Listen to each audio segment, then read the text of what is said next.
There's a story that keeps circulating online about Princess Charlotte refusing, in some dramatic scene at a Windsor lunch, to call Camilla grandmother. A scraped chair, a frozen room, a king caught between his wife and his son. It's a great scene. It's also invented. There's no reporting behind it, no witnesses, no palace source, nothing. It's the kind of story built for a thumbnail, not for the truth. The real version is quieter than that. And in a strange way, it's more interesting because it isn't about one dramatic afternoon. It's about a boundary that was set years ago, calmly, before Charlotte could have said anything about it at all. According to royal author Angela Levin, writing in her book on Camilla's journey from outcast to queen consort, Prince William doesn't view Camilla as a step-grandmother to his children. Levin's reporting states plainly that William has said Camilla is his father's wife, but not a step-grandmother to George, Charlotte, and Louis, and that the three children understand they have two grandfathers, but only one grandmother. That's the whole boundary. It isn't a scandal. It isn't a snub delivered at a family lunch by a 9-year-old speaking in perfectly formed sentences about earning family names. Real 9-year-olds don't talk like op-ed columnists, and no journalist has ever reported Charlotte saying anything of the kind. It's simply a line William drew as a parent, quietly, the same way any parent might decide what their children call a step-relative. He didn't need Charlotte to enforce it. He just decided it the way parents decide those things, long before it could ever become a headline. And there's a detail that makes the boundary easier to understand, rather than harder. Camilla only became William's stepmother in 2005, by which point William was 23 and Harry was 20.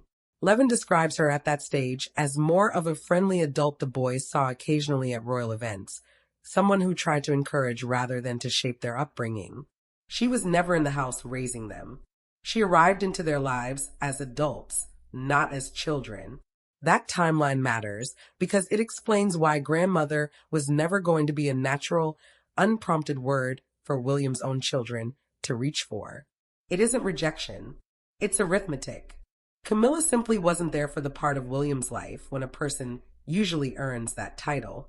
Here's where the real story quietly undercuts the feud narrative.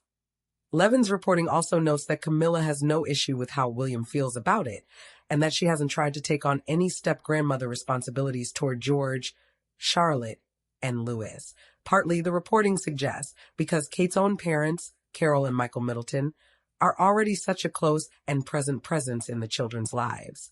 There's no territorial dispute in the actual reporting. There's a woman who understood the shape of the family she'd married into, and adjusted her expectations accordingly, rather than pushing for a title that was never really hers to claim. That's a very different emotional shape than the invented version, where Camilla is wounded, withdrawing from tea, waiting by an empty chair. In the documented version, there isn't a wound.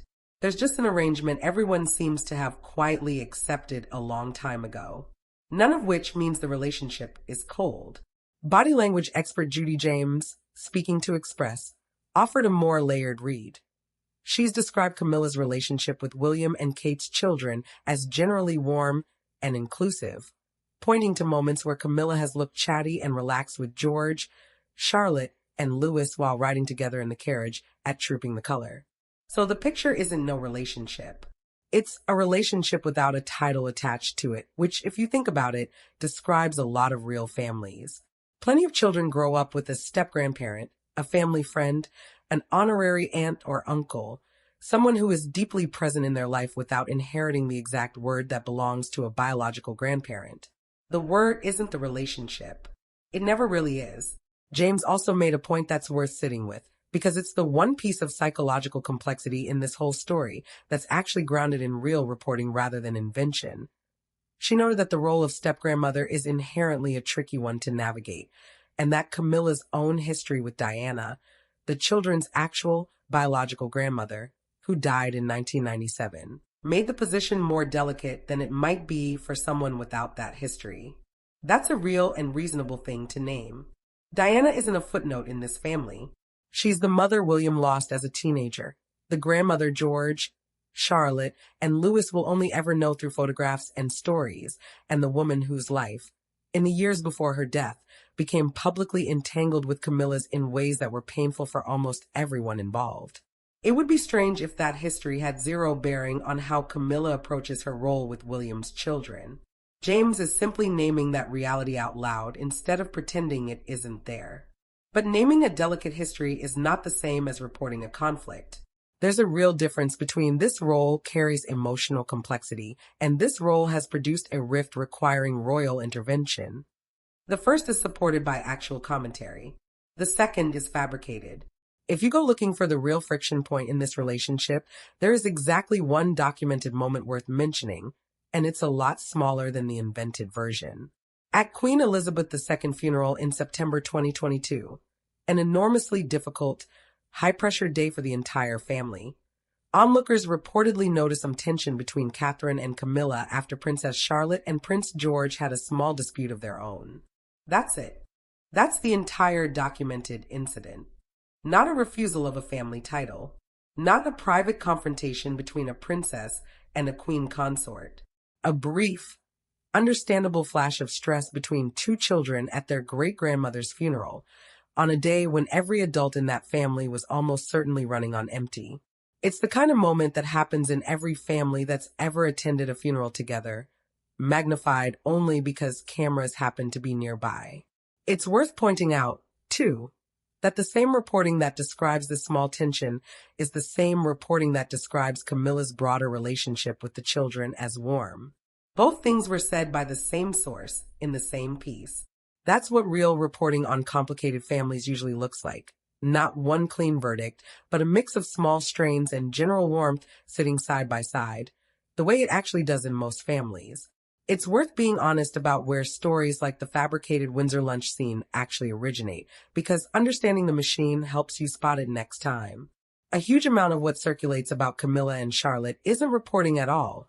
It's speculative short-form content optimized for engagement rather than accuracy.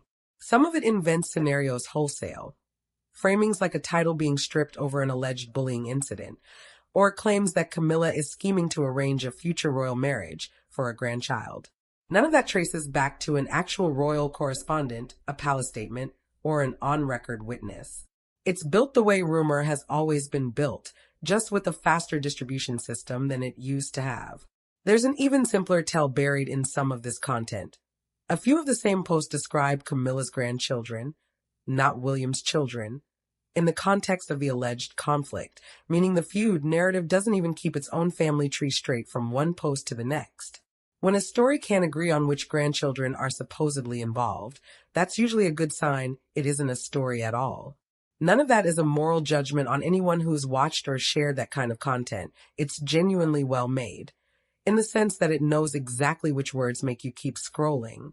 Refuses. Goes nuts. Caught.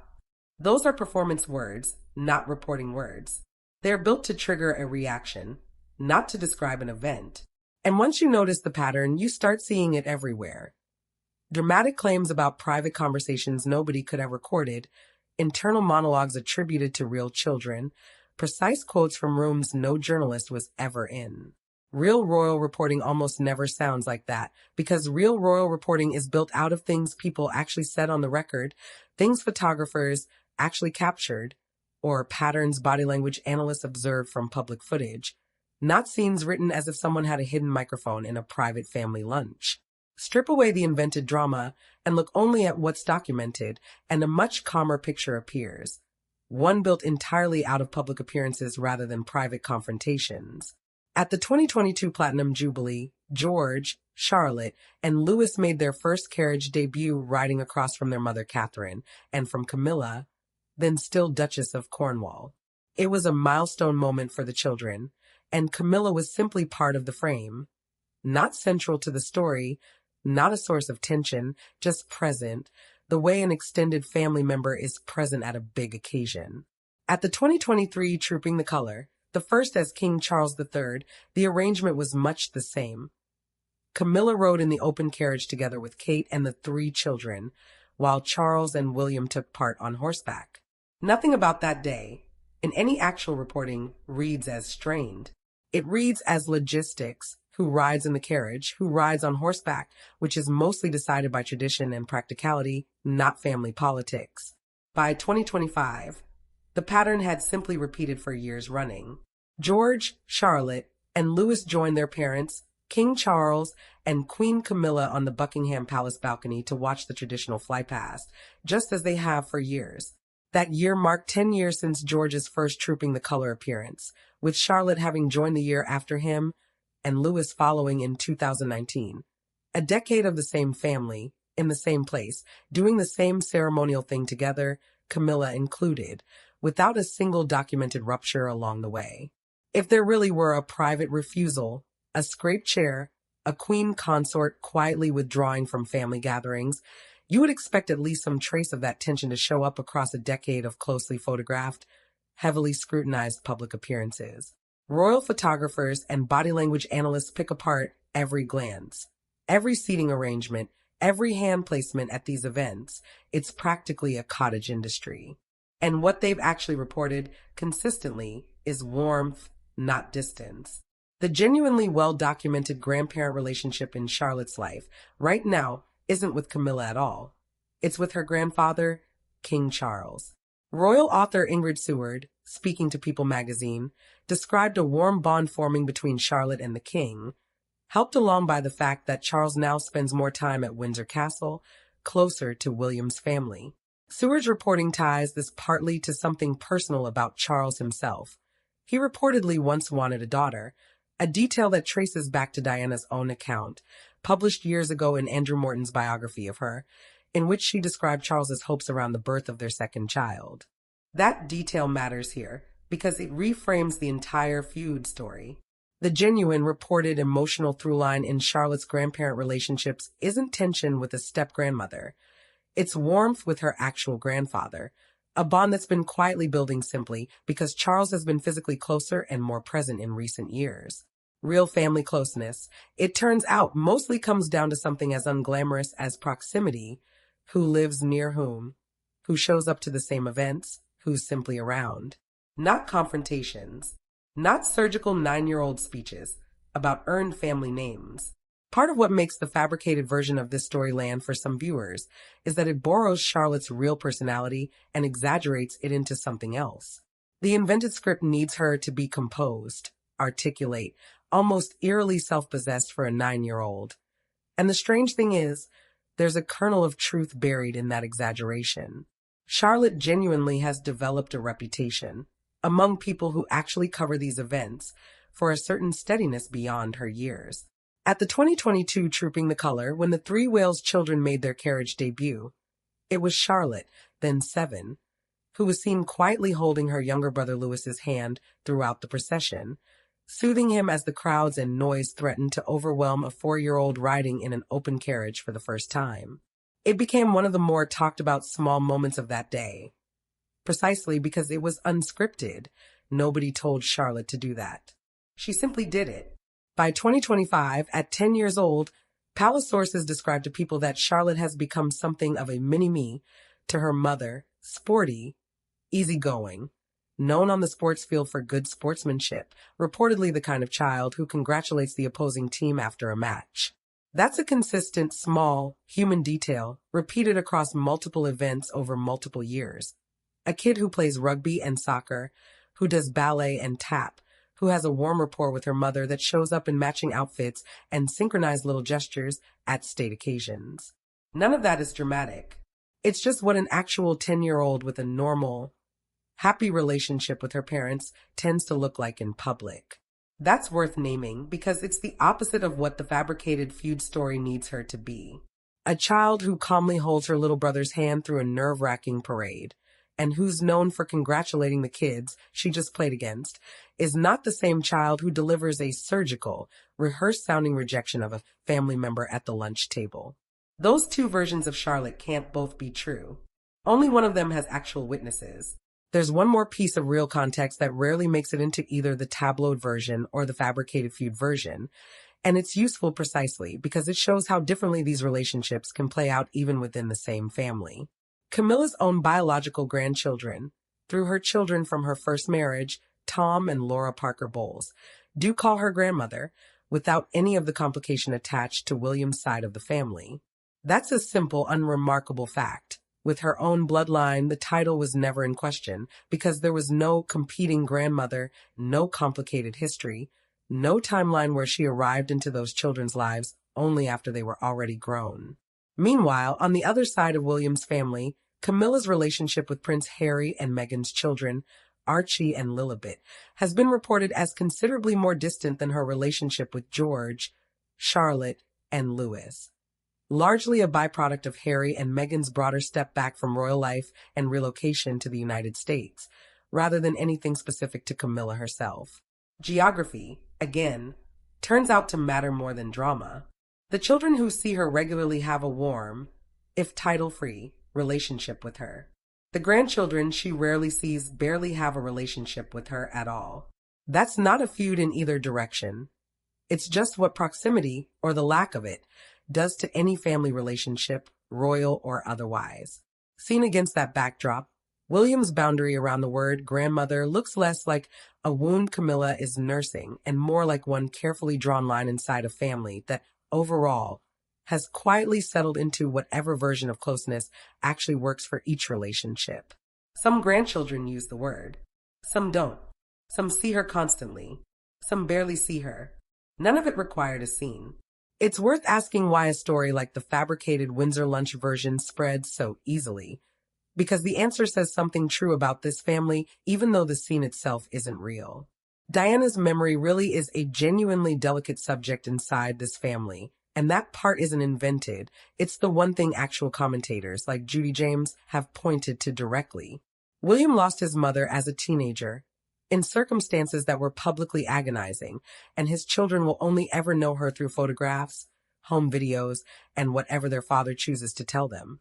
Camilla's own history intersects with Diana's story in ways that were, for years, tabloid fodder in exactly the way this current invented story is. So a narrative about a granddaughter defending Diana against a step-grandmother taps into something the public already half believes is plausible, even though no actual reporting supports the specific scene. That's usually how convincing misinformation works. It doesn't invent a world from nothing. It borrows a real, textured truth, Camilla's genuinely complicated position, Diana's genuinely unresolved place in this family's story, and then builds an entirely fictional scene on top of it, one dramatic enough to be shareable, specific enough to feel real, and just plausible enough that people don't stop to check whether anyone was actually in the room. Step-grandparents navigating an undefined title is, historically, nothing new for the British royal family. It's just rarely framed as dramatically as it has been here. The monarchy has absorbed remarried spouses, blended sibling groups, and half-relations for centuries, and in almost every case, the actual solution has been the same unglamorous one. Time, proximity, and letting children arrive at their own names for people rather than assigning one from above. What makes the Camilla situation more visible than earlier versions of the same story is simply the volume of coverage the modern royal family receives. Every carriage ride, every balcony wave, every seating arrangement at Trooping the Color gets photographed from a dozen angles and picked apart within hours. A generation or two ago, a family working out an informal boundary, like the kids won't call her grandmother, would have stayed exactly that, informal, unremarked, invisible to the public. Today, it becomes source material. Royal authors get asked about it in interviews. Body language analysts get quoted breaking down a carriage photo frame by frame. And inevitably, somewhere downstream of the real, careful reporting, someone decides the quiet version isn't dramatic enough and writes a scene instead. That's really the through line connecting the real story to the fake one. The actual facts are calm enough that they rarely get to be the headline. Family quietly agrees on a boundary. Everyone seems fine with it. Relationship remains warm anyway. Doesn't perform the way Princess Charlotte goes nuts does.